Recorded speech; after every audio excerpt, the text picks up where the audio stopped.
হরে কৃষ্ণ, সবাইকে আজকে শাস্ত্রচক্ষুর গীতার ক্লাসে স্বাগতম। আজকের এই পর্বে আমি শ্রীমদ্ ভগবদ গীতার চতুর্থ অধ্যায়ের 4 নম্বর শ্লোকে শুদ্ধ সংস্কৃত উচ্চারণে আলোচনা করব। এর পূর্ববর্তী ভিডিওতে আমি এই অধ্যায়েরই 3 নম্বর শ্লোকে শুদ্ধ সংস্কৃত উচ্চারণে আলোচনা করেছিলাম। তো যারা পূর্ববর্তী ভিডিওটি দেখেননি, উপরের আই বাটনটি ক্লিক করে দেখে নিতে পারবেন। তো এখনো পর্যন্ত আপনারা যারা আমাদের এই শাস্ত্রচক্ষু চ্যানেলটিকে সাবস্ক্রাইব করেননি, কৃপা করে আমাদের এই শাস্ত্রচক্ষু চ্যানেলটিকে সাবস্ক্রাইব করবেন, এবং ইতিমধ্যে আপনারা যারা আমাদের এই শাস্ত্রচক্ষু চ্যানেলটিকে সাবস্ক্রাইব করেছেন তাদেরকে অসংখ্য ধন্যবাদ।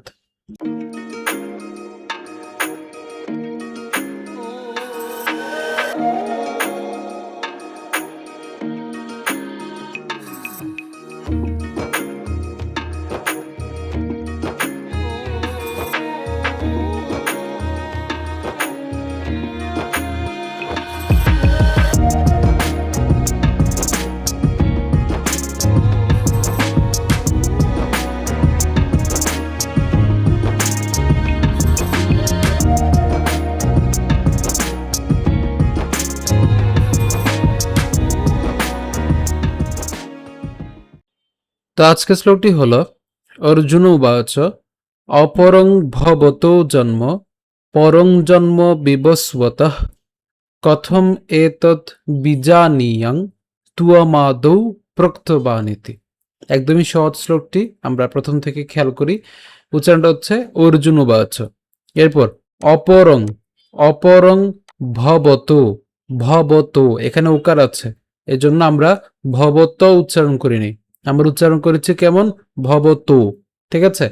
আর আমরা এর পূর্ববর্তী কোন একটা ভিডিওতে আমরা বলেছিলাম যে এই যে একটা শ্লোকের যে লাইনটা রয়েছে, এই লাইনের মাঝে কোনো শব্দের সাথে যদি অনুস্বার থাকে, সে অনুসারের উচ্চারণটা কিন্তু অনুসারের মতোই হয়, অর্থাৎ উচ্চারণ অপরং হবে, অপরম হবে না, অর্থাৎ ম হসন্ত হবে না। এর উচ্চারণটা অনুসার অনুসারের মতোই হবে, অর্থাৎ অপরং উচ্চারিত হবে।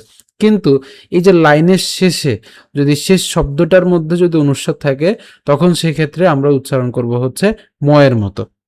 অর্থাৎ এই অপরং শব্দটি যদি আমাদের এই বিভস্বতার পরে যদি থাকতো, তখন সেক্ষেত্রে আমরা উচ্চারণ করতাম অপরম, অপরম। ঠিক আছে। আর এখন যেহেতু মাঝামাঝি অবস্থায় আছে অনুসারটা, যার কারণে আমরা উচ্চারণ করব কেমন, অপরং। ঠিক আছে। সো অপরং ভবতো জন্ম, পরং এটাও সেম, পরং, পরম হবে না, পরং অনুসার অনুসারের মধ্যে উচ্চারিত হবে।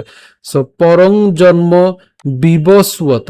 এখানে একটু খেয়াল করি, আমাদের এই যে যুক্ত বর্ণটি আছে, একে যদি আমরা ভাঙাই, আমরা ব রস্বীকার ব দন্তাসের সাথে উচ্চারণ করতেছি, অর্থাৎ বিবস পর্যন্ত উচ্চারণ করলাম। এখন এখানে কি ব, এটা হচ্ছে আমরা জানি অন্তস্থ ব, আর অন্তস্থ ব থাকলে তার উচ্চারণটা কার মতো হয়, উয়োর মতো হয়। তাহলে এখানে উচ্চারণটা হবে কি, উয়ত, বিবস উয়ত, বিবস বিবস উয়ত। ঠিক আছে।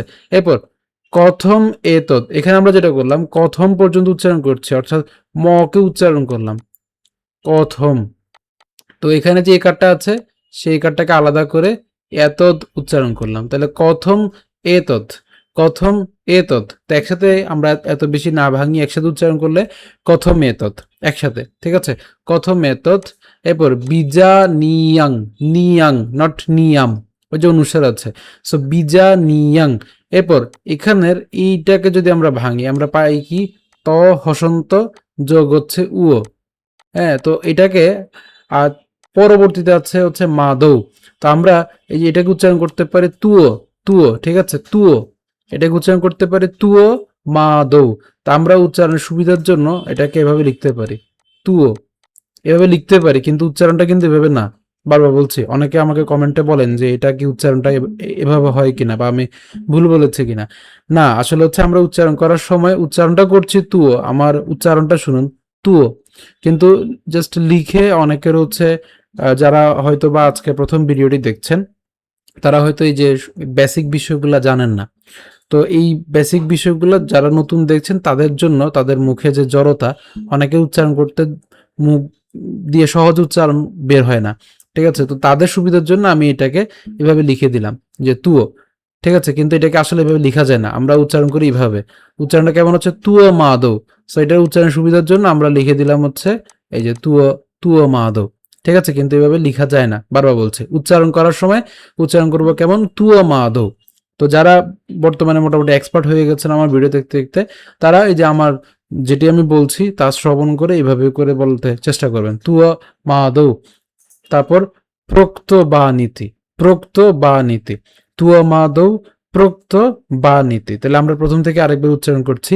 অর্জুন উবাচ অপরং ভবতো জন্ম পরং জন্ম বিবস্বতঃ কথম এতৎ বীজানীয়াং তুয়মাদৌ প্রোক্তবানীতি।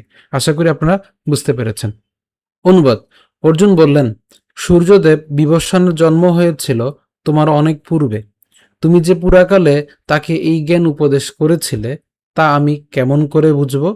তো আপনাদের সুবিধার জন্য শ্লোকটি আরো ভেঙে দিয়েছি, একটু খেয়াল করুন। উচ্চারণটা হচ্ছে আমার কি, অপরং ভবত জন্ম পরং জন্ম বিবস্বত। এই যে ভেঙেছি, বিবস্বত, একসাথে উচ্চারণ করলে বিবস্বত। এরপর কথম এতৎ, এই যে বলেছিলাম যে আমি বেশি ভাঙাবো না, কারণ বেশি ভাঙলে দেখা যাবে যে উচ্চারণ সুবিধা হচ্ছে আর অসুবিধা হয়ে দাঁড়াচ্ছে।